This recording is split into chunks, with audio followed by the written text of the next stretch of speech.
This week on Trucks, we'll go for a ride with four men whose accomplishments on and off the track will amaze and inspire you. We'll get started with off-road legend Walker Evans and his son Evan. Then we'll get behind the wheel with Baja 1000 champion Rod Hull, before getting our priorities straight with NHRA Pro Stock truck pilot Sam Tompkins. That's all today on Trucks.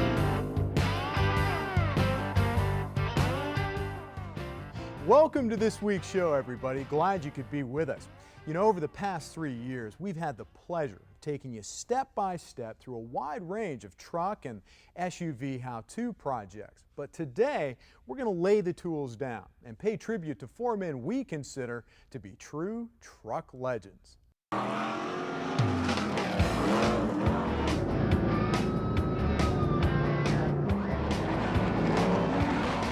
Become known as the nation's premier off-road racing series. And who's going to argue?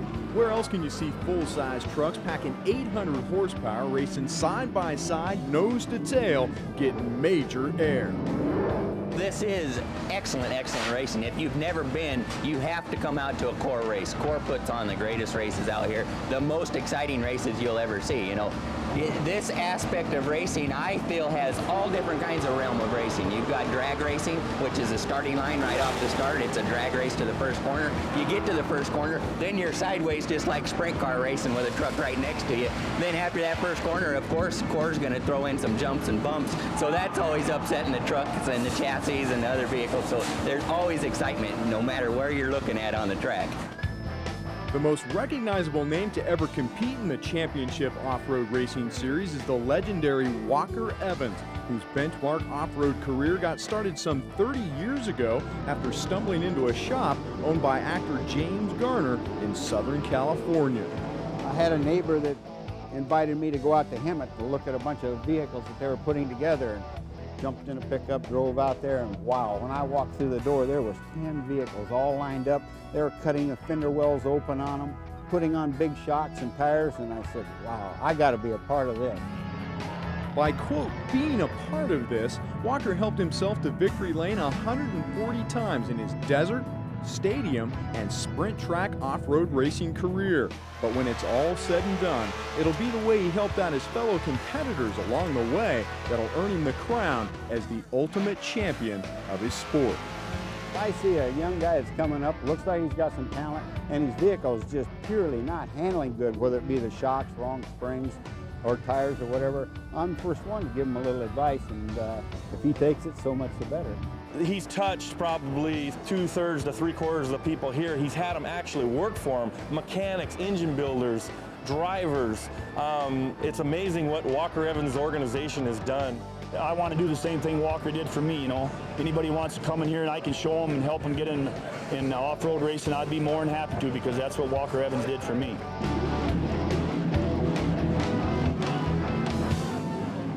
Even though Walker did decide 1999 would be his final season as a full-time driver, don't think for a second the 60-year-old vet was looking to rest on past glory in his final campaign.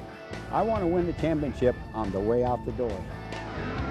True to his legend, Walker finished off his final season by winning the CORR Championship in '99, just one of his 20 titles in a storied off-road career. And while it's true 20 crowns and 30 seasons of racing is a staggering achievement, his true legend reaches far beyond his racing exploits. Without question, Walker's greatest legacy is the legendary heart he's instilled in son Evan, who lost the use of his legs in a motorcycle accident 10 years ago. When I was laying there paralyzed, I told myself I'm not going to let my legs not working stop me from racing. This is the love of my life. I've been around it my whole life watching my father race, and I wasn't going to not race just because my legs didn't work. When he was laying on the operating table, just before they went in to open his back all up, he said, "I will be back." And I said, "I know you will, I know you will." I had no idea that he had the confidence, the desire, the burning desire that I just talked about. He possessed way more than me. Look where he's at. He builds his own cars, hand controls, goes out there and wins races. A paraplegic bouncing through that kind of stuff, phenomenal. I just want to keep that Evans name and tradition going, and I just want to make him as proud as he's made me over the years. When it's all said and done, you come in for the last time and turn her off, and she goes cold. What do you want people to say about Walker Evans? Well, I'd like them to think that he was probably one of the greatest off-road drivers. Every time he got in a vehicle, he drove it like he wanted to win. I mean, I don't lollygag around. I go for the gusto. I want the thing up front, or I want to know why. I want him to say he put on as great a show as he possibly could. And above all, I want him to say he was a man. He was a great man for the sport. There's no doubt what Walker Evans wants him to say is exactly what they do. Later in the show, we'll drop the hammer with a racer who refused to let life drag him down. But up first, we'll go off-road with another champion who also knows something about beating the odds.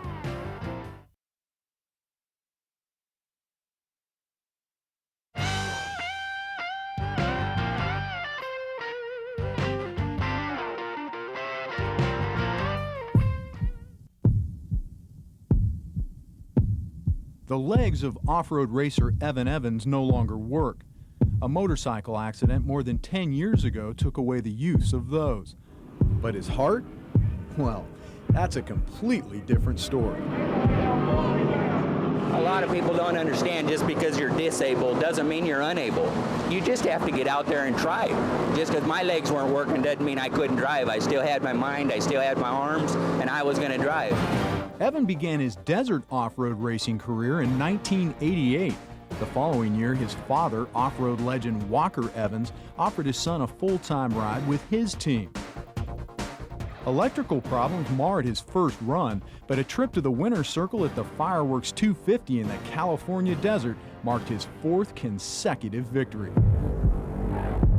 Tragically, however, it was a cruel twist of fate that served notice just 5 days later that left this young gun paralyzed from the chest down. When he was laying on the operating table, just before they went in to open his back haul up, he said, "I will be back." And I said, "I know you will, I know you will." I had no idea that he had the confidence, the desire. He possessed way more than me. Look where he's at. He builds his own cars, hand controls, goes out there and wins races. A paraplegic bouncing through that kind of stuff, phenomenal. At the point when I was laying in the hospital, I don't think my dad really wanted to hear me say, "I can go race again, Dad," but that's the way he raised me, and that's the way he's going to have to put up with me. Miraculously, 4 months after the accident, Evans strapped himself in for the famed Baja 1000 and ran the first 72 miles before giving way to a relief driver. It was that never-give-up attitude that helped Evan take home his first championship crown, as well as the respect and admiration of the entire off-road racing community. A lot of people ask, well, did you want to use your feet? Not really, because I went through 4 months of rehabilitation, and in those 4 months, you kind of forget about using the use of your legs because you have to adapt and use your arms to do everything else, get dressed, get in a car, or whatever. You have to use your arms, so you kind of forget about using your legs, so that wasn't a big transition for me. The biggest thing was being comfortable in the car and finding hand controls that would adapt to the type of racing that I'm doing. In fact, Evans went through numerous hand controls before designing the perfect setup that allows him to steer and shift with his left hand, accelerate and brake with his right. It was also during the research and development of those hand controls that he found he preferred short course racing to the desert. So in 1996, he turned his attention to the Short Course Off-Road Drivers Association. His goal was to grab Rookie of the Year honors, but winning 7 of 8 races on the season also earned him the distinction of being the first paraplegic to win a professional off-road championship. In 1998, the Soda Series became CORR, and during the 2000 season, Evan became the first Pro 2 driver to win 3 consecutive main events. In a way, I'm kind of a hurting unit because I don't think I could get out of racing if I had to. This is all I've ever done. This is all I know. And to be my dad's son and to follow in his footsteps is just unbelievable for me.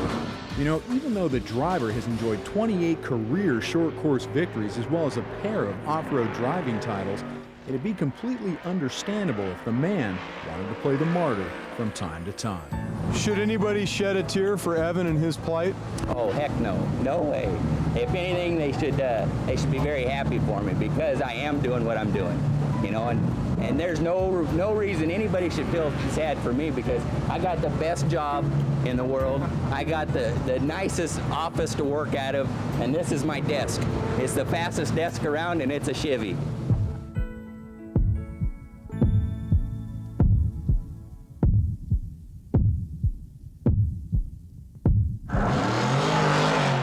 No driver on the planet has found his way to the winner's circle at the Baja 1000 more times than Rod Hall. So we figured he'd be the perfect choice to teach us how to handle a Hummer in the desert.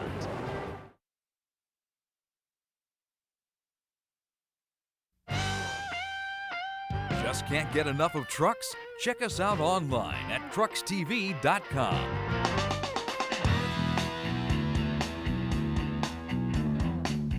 His name is Rod Hall, and he owns the Baja 1000, running every race since the first in 1967 when he paid $1,800 for a brand new CJ5 and wrote the first chapter of what's become an epic novel of adventure and success in the Badlands of Baja. His legacy is built on 16 class championships and includes an overall title in 1969. The record-setting run for this living legend has come from behind the wheel of a Ford Bronco, Dodge Ram, and most recently, the tour de force of off-road vehicles, the Hummer. I was always a person that wanted to win more than I wanted to go fast.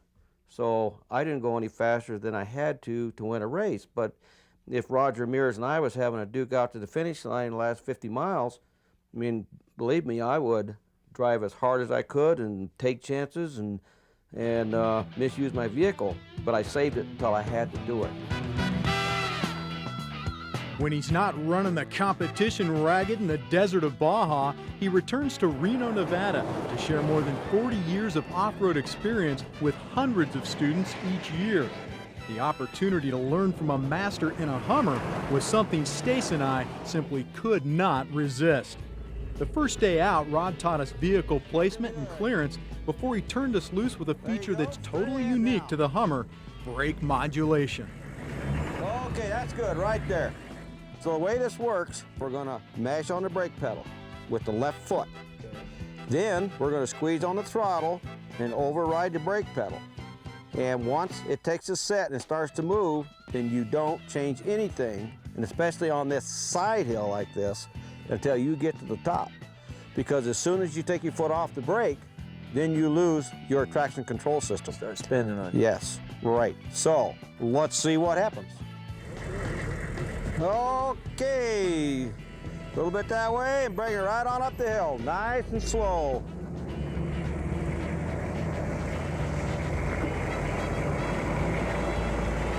I think so.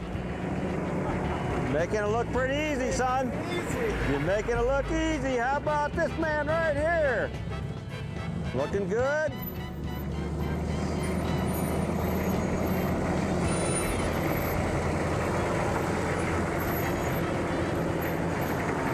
Yes, sir. Butter, baby, just like butter. Catching on. After getting a feel for just how far we could push our stock Hummers, it was time to review day one. Well, the one thing you guys noticed this morning right now is that you don't have to get a lot of momentum going. You don't have to need a lot of speed to make the hill. The Hummer is heavy enough, got lots of traction, brake modulation. You just kind of ease all the stuff. And I noticed you pull the wheels off the ground a couple of times, and you guys did it just right. You dropped it down, just like on a big marshmallow. You don't drop it, crash it, you just, you guys are getting a good feel, quick. With the equipment still in one piece and a head full of knowledge, we dashed home in eager anticipation of day two, a lesson in the race Hummer. The three things you want to keep in mind when you're racing off-road. Three basic rules we teach in school. One of them is, are you comfortable in the car? If you're getting a good ride, your speed's probably okay. The next thing is, are you putting the vehicle exactly where you want it? Not almost where you want it, exactly where you want it. And then the third thing is sometimes ambiguous, are you comfortable behind the wheel? I mean, if you're all tense and worked up, then you're probably driving too hard. Now right now, you see we're getting a comfortable ride. You look relaxed behind the wheel. So I'll tell you, you're doing a fine job for not being, you know, behind the wheel a long time, not having a lot of experience in the desert. You're doing a good job. Hardest thing for people to really get used to is looking far enough down the road so you can anticipate what's going to happen before you get to it. And vehicle placement on the road is just fine, like right there. You know, you kind of moved over to miss that big rock, that's good. You know, why put your tires up if you don't have to? But you're going to hit plenty of rocks anyway before you get there, so let's give it a break. Giving his equipment a break has made Rod Hall the off-road legend he is. But at 61 years old, it doesn't sound like his competition's going to get one anytime soon. Gosh, you know, you got to keep going as long as you can. And then let me tell you guys something. Getting old, it ain't for sissies. And so I figure that I better keep going as long as I can. Sam Tompkins came from humble beginnings to run with the NHRA. Now he's helping kids from the inner city find their way out.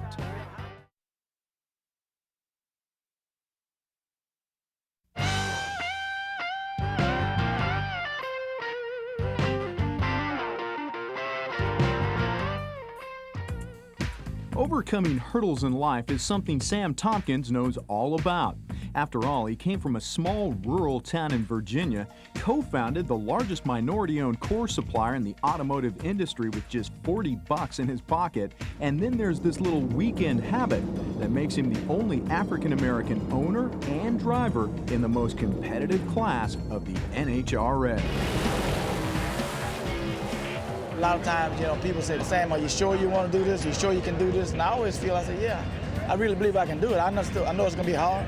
I know it's going to be difficult. I know it's going to be some ups and downs. But I know that if you keep doing positive things, if you keep trying, you'll get to where you want to go. Don't get the wrong idea here. This isn't a story about a drag racing champion just yet. This story is more about a racer who's trying to help kids from single-parent homes become champions of the human race. Sam started the Atlanta-based inner-city mentoring program called Another Way Out more than 10 years ago when he took a trip to the ghetto and got involved, instead of merely shouting some good ideas from the mountaintop of success. The reason why we brought you here is not to try to make drag races out of anybody here. All we're trying to do is expose you to some of the things that you may not have ever seen. Whenever you try to do something that's a little different from what anybody else has ever done, you're going to get a lot of people telling you it can't be done. My recommendation to you is you don't ever allow anybody to deter you from trying to pursue your dream. Not only does Tompkins CORR Recycling Company conserve energy and reduce waste in our landfills, but the efforts of he and his mentors are also reducing some of the tragic waste that happens daily in the inner city of Atlanta. Does it work, you ask? Well, there's at least one shining example who just happens to be a shop foreman at Tompkins' business, as well as a member of his pit crew. I'm 25 years old, and I started working for Sam Tompkins when I was about 19, straight out of high school. And the thing was, I was getting in a lot of trouble, and Sam seen that I was getting in trouble or whatever, and actually took me off the streets. I actually like being here and being with Sam and being able to run with the big guys. Something you always dreamed of. Who would think you would be here with John Force and Tony Schumacher and them? Who would think that? Well, Carlos, we know at least one guy who really did. One of the things that I do have is the ability to focus, and I don't care how hard it is to do what I want to do, how long it takes, that doesn't bother me. I know that if I want it bad enough and if I work hard enough, I'm going to get it. Now, by his own admission, Sam Tompkins has a long way to go before he can wear the crown of an NHRA champion. But if you really want to help him get there, just tell him he'll never be able to do it. And he, along with a whole bunch of kids from the inner city of Atlanta, will have a much different perspective on that. But whatever happens, at the end of the day, it's not NHRA titles that shape our future. It's our kids. And at least one man's doing something that really makes a difference for all of us. You're not going to save the world overnight. And our goal is really not trying to save the world. If we only save one or two kids throughout the life of the program, I would say that that would certainly be a success. But I believe we're going to do better than that. Well, if you're anything like us, the stories of the four men you've just seen definitely helps you believe that true greatness still walks among us. And we'd like to thank Walker, Rod, Sam, and Evan for allowing us to tell their stories. That's going to do it for this week's show. We appreciate you for hanging out with us. Next week on Trucks, we've got some of the hottest machines that have ever rolled into the shop to show you. Take your choice of a ground-up restoration, a manufacturer's concept, a sport truck that's about as wild as it gets, or even a go-anywhere military vehicle from yesteryear. Bottom line, if you like trucks, you gotta see this show.